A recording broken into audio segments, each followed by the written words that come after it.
Boa tarde, gente, tudo bem? A gente está aqui no nosso estúdio, no SP2B. Meu nome é Gabriela Kubik, eu sou diretora de marketing aqui da Webidia e trouxe hoje dois convidados muito legais para a gente falar sobre estratégias no geral. Boa tarde, prazer em estar aqui com vocês. Meu nome é Guilherme, eu sou vice-presidente de Growth e de Parcerias Estratégicas na Winning, né, plataforma de inteligência cultural que tem ajudado as marcas aí a ganhar relevância na cultura. Boa tarde, me chamo Hugo Rodrigues, não o Hugo Rodrigues cabeludo, o outro. Eu sou diretor de estratégia na Grafene. Grafene é uma joint venture entre Macan e MRM, focada em Latam Airlines. Então, cuido de toda a parte de estratégia, social, nos 5 mercados maiores da Latam aqui na América do Sul. Boa. Eu acho que hoje é bem interessante ter a visão de vocês dois aqui para a gente falar de estratégia, que vocês trabalham em pontas diferentes, mas que se conectam muito, né? E vocês dois têm muita história, muita bagagem na carreira de vocês. Então, eu imagino que vocês tenham visto muitas mudanças, muitas modas, muitos frameworks, muitas ferramentas novas surgindo no mercado. E aí eu queria começar perguntando para você, Guilherme, como que você enxerga agora esse novo momento com tantas novas ferramentas, com inclusive vocês atuando de uma forma super presente no mercado também? Qual a diferença e qual a evolução que você sente dentro dessa estratégia de dados e como que vocês conseguem estar presente em várias pontas justamente da estratégia de tantas marcas gigantes no Brasil? Boa. Estava falando hoje de manhã, inclusive, num painel aqui na SP2B, justamente sobre essa questão de cada vez mais a gente vê uma pluralidade de ferramentas, né, uma disponibilidade cada vez maior, principalmente ferramentas e soluções de IA, e cada vez mais as marcas obcecadas em tentar adotar e acelerar, né, essa adoção de IA dentro das empresas, com um foco muito grande em gerar eficiência operacional dentro das organizações. Mas acho que tem um passo atrás que é, e aí é onde a gente entra ajudando muito as marcas, que é essa questão de qual o contexto, né, em que contexto que eu devo entrar para eu aplicar essas ferramentas de IA, principalmente IA generativa, criatividade em escala. Se eu não tiver um contexto para entender como que eu conecto da melhor forma com o meu consumidor, né, com quais comunidades, com qual tom de voz, quais são as paixões deles, quais são as afinidades, eu vou começar a produzir, né, cuspir uma série de criativos que não necessariamente vão conectar com pessoas, né? Então a gente está muito nesse lugar de mapear a cultura para justamente mostrar aonde tem assuntos mais relevantes para as pessoas, aonde tem a intersecção com a categoria e aonde tem intersecção com aquela marca, justamente para ela atuar com mais autenticidade, né? Ter um lugar de fala muito mais significativo para gerar relevância e, depois de tudo isso, obviamente, impulsionar resultados de negócio. Bom, acho que é um prato cheio quando a gente fala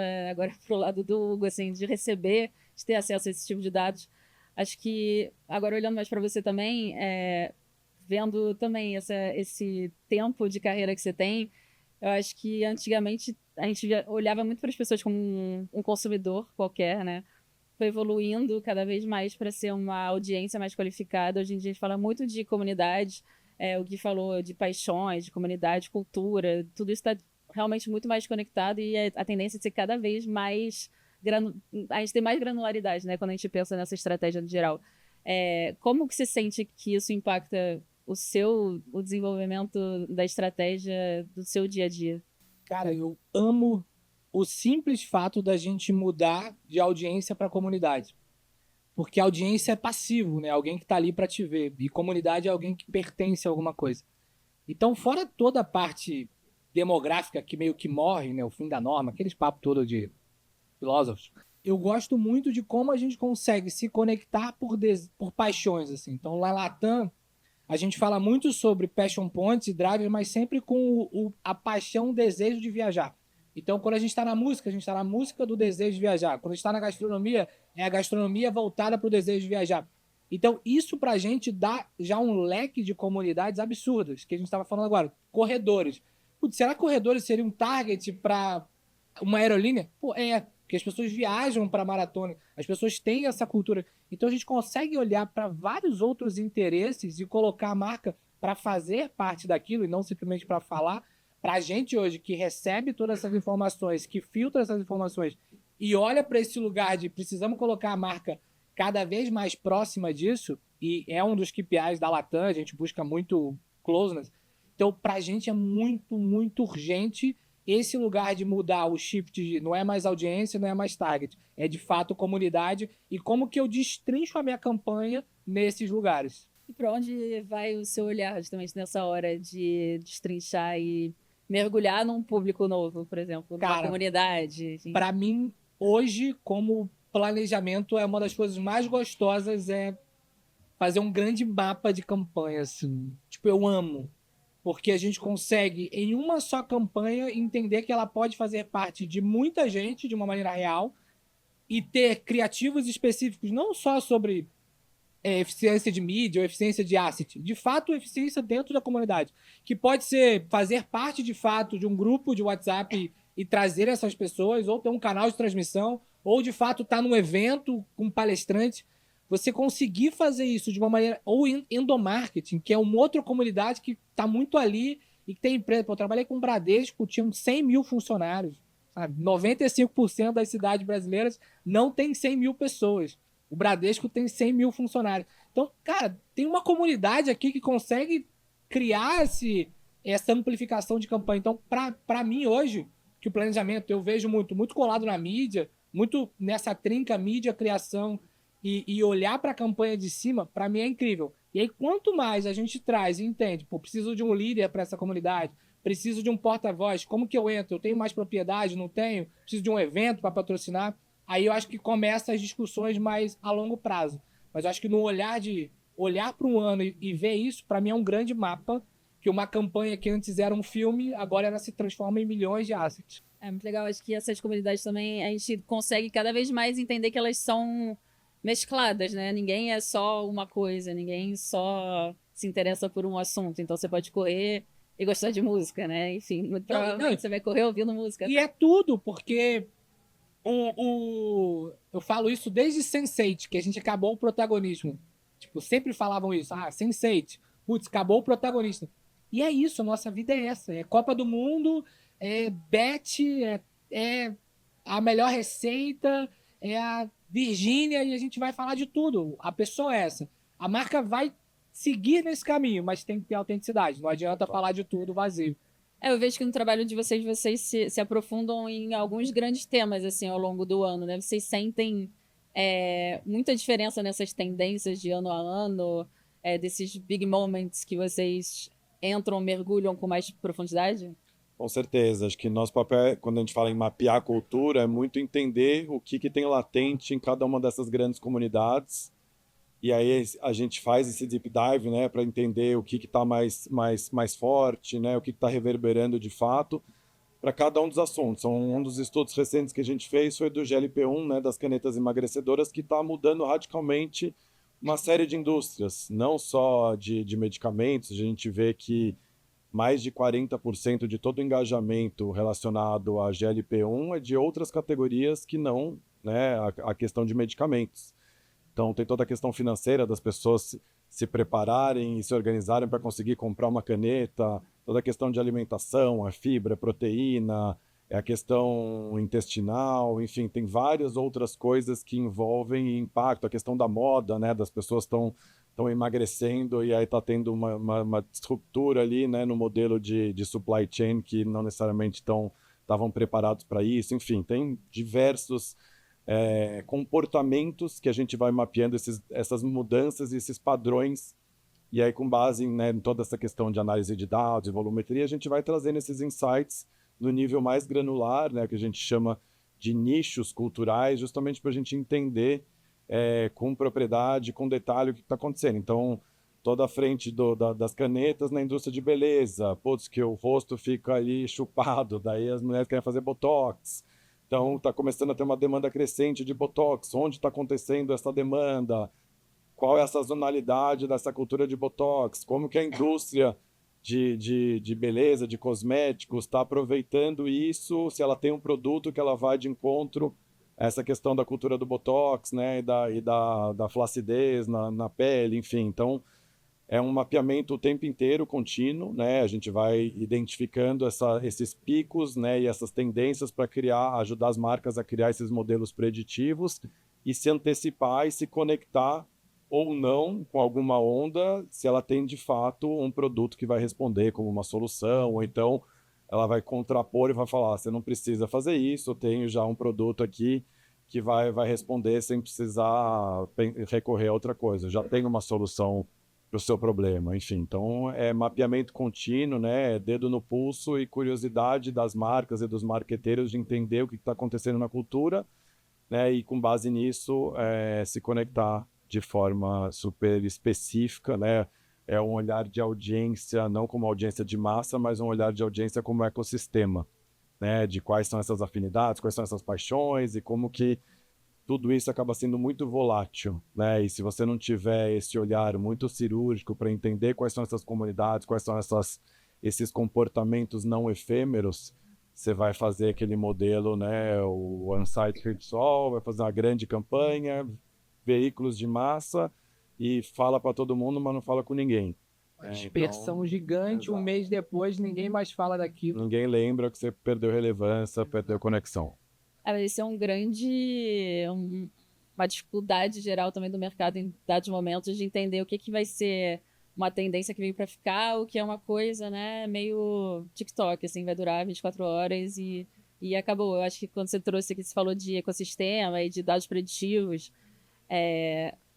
como que vocês enxergam justamente essa divisão desse ecossistema no sentido que a gente tem novos dados preditivos, acho que a gente tem cada vez mais dados, que é ótimo e que às vezes você fica até, tem dados demais, como que você vai enxergar dentro desses dados o que é realmente importante? Eu acho que passa mais assim, o dado sai de um lado e vai para cá, e como você cuida dessa filtragem assim dos dados e como que você mescla com outras ferramentas que você vai ter ao longo do processo, né? Então você pega os dados e depois como que você constrói, por exemplo, para a Latam. O grande ponto para mim de todos os dados é que provavelmente a concorrência também tem. Então, como a gente cuida de uma marca só, é muito importante olhar não só os dados, que é isso, às vezes você tem... Lembra daquele vídeo antigaço de como nasce uma tendência, que era um cara dançando num parque? Lembra disso, antigaço? Que aí você ia... Era uma galera dançando e aí depois ia voltando o vídeo, era só um cara. Que às vezes é isso, tem uma fagulha ali de ideia, tem uma fagulha de tendência, que quando se apropria disso, a gente consegue ser um pouco mais real e um pouco mais profundo. Então, às vezes, não é nem só olhar todos os dados específicos, e às vezes é olhar para alguma coisa que, de um ano para o outro, de um mês para o outro, e eu gosto muito, muito mesmo de olhar para dados prioritários, porque é o dado que a minha concorrência não tem. É óbvio que todas as ferramentas são incríveis para nos trazer dados de cultura, dados de locais ou de comportamentos que a gente não está vendo. Mas eu gosto muito de bater com cara, prioritário. O que a gente tem aqui? Pô, o voador. É o que a gente estava falando. Trabalhar com aviação, com aerolínea, é muito legal, porque ela é um quase massivo. Ela tem momentos massivos, todo mundo conhece as aerolíneas, porém são 300 pessoas no voo, sabe? Então, no final das contas, é um lugar nichado. Então, olhar para esses dados também, olhar para quantas pessoas voaram pela primeira vez, elas são um cliente Latam Pass. Isso também, para mim, é um alimento para não contrapor, para complementar os dados secundários. Aí sim a gente consegue fazer, putz, isso aqui é de fato uma tendência. Esse território é de fato território para gente. Esse festival de fato movimenta voador, que a gente está falando. Rock in Rio e The Town. The Town tem muita gente de São Paulo. O público é igual.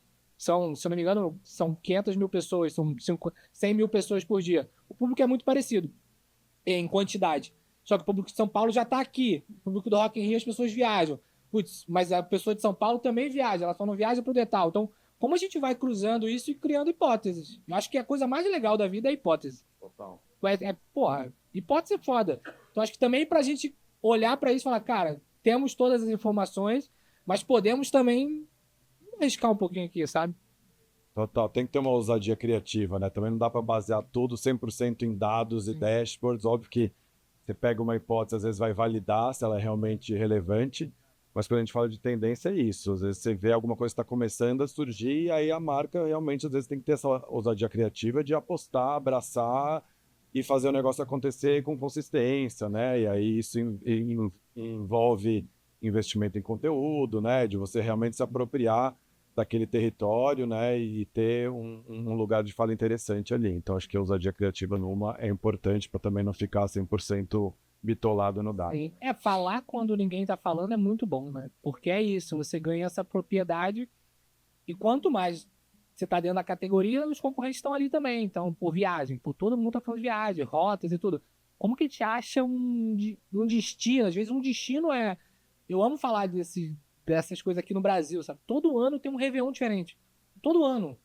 Putz, há 10 anos era um Réveillon de Cumuruxatiba, Boipeba. Cara, todo ano tem um destino diferente que ninguém falava antes. Putz, tá aí, as aerolíneas têm voos pra isso, sabe? Podemos falar disso de uma maneira proprietária. Vamos criar uma rota. Minha ideia é criar uma rota, sabe? Tipo, vamos criar uma rave no Ushuaia pra complementar a rota que a gente tá abrindo lá. Isso eu acho legal, sabe? Isso eu acho foda. Não, é muito legal. E eu acho que você falando assim, conectando com conteúdo, pra mim faz muito sentido quando a gente fala de viagem, que é um processo muito longo, né? Às vezes tem gente que viaja toda semana, mas tem gente que vai juntar dinheiro durante anos para fazer uma grande viagem e durante esse ano inteiro, 2 anos, 3 anos, que seja, vai se preparar para aquele momento. Então você já tá, né, consumindo esse conteúdo, se preparando, entendendo sobre o destino, o que fazer, mas também o que comer. O próprio Rock in Rio, no final das contas, também. As pessoas viajam e se preparam e vão aproveitar para conhecer o Rio de Janeiro, para dar uma volta, para ir para Paraty, para ir para Búzios, fazer outras coisas. Então, sinto que realmente tem muitos outros nichos que se conectam muito além do que a gente imagina quando a gente olha rapidamente para um briefing desses, por exemplo. Cara, em aviação tem um grupo grande de pessoas que viajam para voluntariado. Tu não imaginava que você fala, putz, tem um grupo que viaja para voluntariado, sabe? As pessoas viajam mais para casa de amigos, porque o Airbnb tá caro. Tem uma parada aqui de comunidade, de interesse, assuntos religiosos, viagem religiosa, muito grande, sabe? Então, por isso que eu acho que dá sempre quando a gente pega esses dados e vê a comunidade, e que se cruzam, no final das contas se cruzam. Mas como fazer isso com propriedades, que eu acho que é isso. Aí você ganha aquela pessoa e aí você ganha até o final. Acho que isso que é o mais legal hoje. A gente vai tanto até o final no consumidor, que quando a gente chega ali no coraçãozinho, putz, acabou. A gente vai até o final com ele, sabe? Cria uma conexão muito maior. Né? Exato. Vocês hoje, acho que vocês têm tanto dado, assim, né? Queria até entender como que você sugere, assim, uma pessoa chega e contrata o Winning. Qual que é o beabá ali para você se virar, para não se perder que eu acho que dá vontade de entrar na plataforma. Paralisia, né? Exato. A gente tem uma metodologia que a gente aplica com as marcas, né? Que geralmente a gente vai do macro para o micro. Então a gente começa da categoria, né? Para fazer esse grande deep dive, a imersão, para entender o que está acontecendo na categoria, quais são os assuntos mais relevantes, que tipo de produtos são mais demandados, quais são os pain points da jornada daquela categoria, análises sazonais, né? Análise de principais conversas que estão acontecendo. Depois disso, a gente vai para um olhar específico da marca, né? Então, base em tudo que está acontecendo na categoria, onde tem demandas emergentes e onde tem demandas mais fortes e o que a marca está fazendo, mas aonde a marca já tem uma conexão orgânica com aquela demanda ou com aquela categoria. Né? Então, a gente vai primeiro da categoria, depois a gente vai para a marca, né? Que é o que a gente chama de Brand Intelligence, que é justamente fazer essa conexão mais específica para entender onde tem espaços de oportunidade que a marca já pode atuar com autenticidade, porque já existe organicamente um grande engajamento com aquela marca naquela categoria ou subcategoria. Depois a gente vai no how, né? Que é uma análise mais de inteligência de território, entender as comunidades, as grandes paixões, as grandes afinidades, quem são os creators mais relevantes que organicamente já estão mais conectados com aquela marca ou com aqueles assuntos. Então a gente vai realmente fazendo essa descida para a gente entender até o nível mais granular assim, de tom de voz e passion points e comunidades. E por fim a gente mensura tudo isso através de uma métrica proprietária que é o share de atenção, que é justamente para a gente ver se a marca está se conectando com a cultura e a gente ajudar ela a cobrir esse gap de relevância. Porque quando a gente olha a questão principalmente de métricas de engajamento hoje, a gente vê que mais de 50% das visualizações dos conteúdos eles são nos canais proprietários das marcas. Por quê? Porque as marcas fazem mídia, recrutam criadores. Só que quando a gente vai olhar o engajamento, mais de 70% está no UGC, né? no User Generated Content. Exato. Então tem um gap de relevância muito forte aqui que a gente vai ajudar elas a mapear qual é esse gap e aonde ela consegue atuar de forma rápida e consistente com uma conexão direta. Então, Nossa, legal. explicando um pouco da metodologia que a gente trabalha. Não, muito legal. Acho que vou até indo para minha última pergunta já, voltado para a mensuração, que você trouxe esse ponto, que eu acho que é outro grande desafio, né? Tudo está mudando, as ferramentas vão mudando, os jeitos de pensar e de olhar para o conteúdo vai mudando. E aí a mensuração, obviamente, tem que mudar também, né? Eu sinto que ainda tem muita gente dividido, perdido, tentando mensurar coisas novas com ferramentas antigas. Total. Vocês sentem muito Total. isso no dia a dia? Como que vocês repensam? Que não é nem só hoje, assim, como que é no dia a dia, a cada dia repensar e reorganizar e ver se faz sentido, se não faz. Como repensar sempre, né? Sim. O mais difícil, não só sobre metodologias, é serem metodologias diferentes. Assim. Isso, para mim, eu acho que é o mais difícil. Cada empresa vai ter a sua. Vai ter uma Kantar da vida, vai ter uma Ipsos da vida, vai ter um Euromonitor da vida para medir outras coisas e a gente está fazendo outras coisas no marketing. Isso para essa junção de... Ainda mais na agência, né, que a gente cuida muito mais da parte topo de funil, que não tem uma mensuração tão clara de venda, são mensurações mais de marca, e nem sempre os brand lifts das próprias plataformas são suficientes, porque a gente são targets diferentes, então a comparação que não é justa. Então é muito difícil. E entender essas relevâncias dessas plataformas e entender o que eu tiro dali de maneira positiva é o mais difícil. Porque é muito fácil derrubar um exemplo muito idiota, mas muito óbvio que aconteceu. Nós fizemos um super festival, um patrocínio no festival, e um festival que era localizado numa região do Brasil e que era um festival, entre aspas, mais nichado. Era um hub muito importante para a marca, mas era um festival regional. E a mensuração de marca é nacional, então jamais ia impactar a mensuração. E a verdade que se falou foi, putz, o festival foi uma merda, a gente não deu bem. E, tipo, com aquelas pessoas foi bom, sabe? A gente conseguiu um valor muito legal, a gente conseguiu um retorno muito legal. Então, essas junções e mexer em operações gigantescas é muito difícil. Isso ainda é o mais difícil. Isso, assim, é pra mim.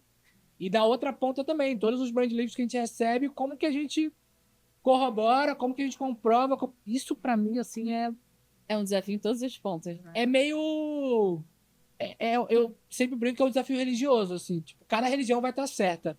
Vai ter que abraçar uma, porque senão fudeu, sabe? Senão não vai dar, a gente vai se perder aqui. Acho que do nosso lado a gente tem evoluído muito com essa métrica do Share of Attention e escalado isso para várias marcas em vários países. E acho que mais do que isso é como que a gente mostra a correlação do Share of Attention, né, dessa questão de relevância na cultura, com eficiência em negócios. Então, o que a gente está começando a trabalhar com várias marcas é conectar os dados de Share of Attention passado nos modelos de Media Mix Modeling, né? Justamente para a gente mostrar que quanto mais relevante você está na cultura, mais você vai conseguir aumentar no mínimo o ROI de mídia e o impacto no negócio, né? Então, essa evolução para olhar não só essas métricas mais duras de mídia ou de eficiência pura, mas é a questão da relevância cultural, como que ela tem um papel super importante para as marcas ganharem um posicionamento cada vez mais estratégico e reverberar isso em resultados de negócio. Ótimo. O Jean uma vez apresentou esse Share of Attention, eu achei muito legal. Vamos pensar nisso para Latam, que acho que é legal. Essa parte fundo de funil ainda é uma parte mais interna, mas eu acho que é legal porque a gente está cada vez mais nessa busca assim, de provar de fato quanto topo de funil impacta em todo o resto, quanto imagem de marca impacta todo o resto. E para mim acho que é a grande discussão da vida, e vai ser para sempre. Mas quanto mais a gente consegue se aproximar disso, melhor, sabe? Super. Muito bom. Eu realmente, assim, sinto que é um momento que é muito desafiador, como a gente falou, em vários sentidos. É tudo novo pra gente o tempo todo. Quando a gente começa a se adaptar a uma coisa, surge outra e por aí vai. Não vai acabar tão cedo essa mudança perpétua. Que bom. Dá pra você fazer muitas hipóteses durante muito tempo. Vão surgir várias novas hipóteses, vários novos testes, e a gente vai aprendendo. Eu sinto que, apesar de ser muito desafiador, talvez seja um momento até mais divertido, assim, né? De criar, de pensar, com mais acesso aos dados, mas sem se prender necessariamente a eles e usando eles como uma forma de abrir novas portinhas, testar novas coisas. Essa conexão cultural, acho que é a chave sempre, né? Pra gente pensar numa coisa que, de fato, seja legal, interessante, divertida, que conecte com os públicos e com as audiências. Então, Sim. Total. Sabe uma coisa? Sabe duas brisas? Tá acabando, eu sei, tá acabando. Duas brisas, só que eu amo, de tendências. Fearless Girl, da Macan, Nova York. Cara, todo mundo falando de Alice, fizeram uma estátua. Putz, caralho, nenhum dado ia falar, gente, se vocês fizerem uma estátua, vai ser relevante. Mas essa relevância cultural, que eu acho que é o que ganha tudo, é aí que tá as hipóteses mais fortes. Tipo, Nubank. Eu trabalhei com banco muitos anos. A gente tava falando de wearable, a gente tava falando de coisa, pagamento por aproximação. Nubank fez um cartão roxo, sabe? Fazer um cartão era velho. Era horrível você fazer um cartão plástico e um cartão roxo, porque naquela cultura, um convite de comunidade, e você trazer isso, putz, gerou um super... Nossa, cartão bonito, sabe? Tipo, olha que legal, sabe? São coisas que nascem na cultura, que estão na cultura, que estão aí. Os dados vão mostrar isso, mas nem todos vão conseguir comprovar que um cartão plástico vai fazer a diferença. Então você precisa ir além. Eu acho que essas hipóteses são eternas, sabe? Ah, e a criatividade também. Exato. Total. É isso, gente. Muito obrigada. Obrigado a vocês.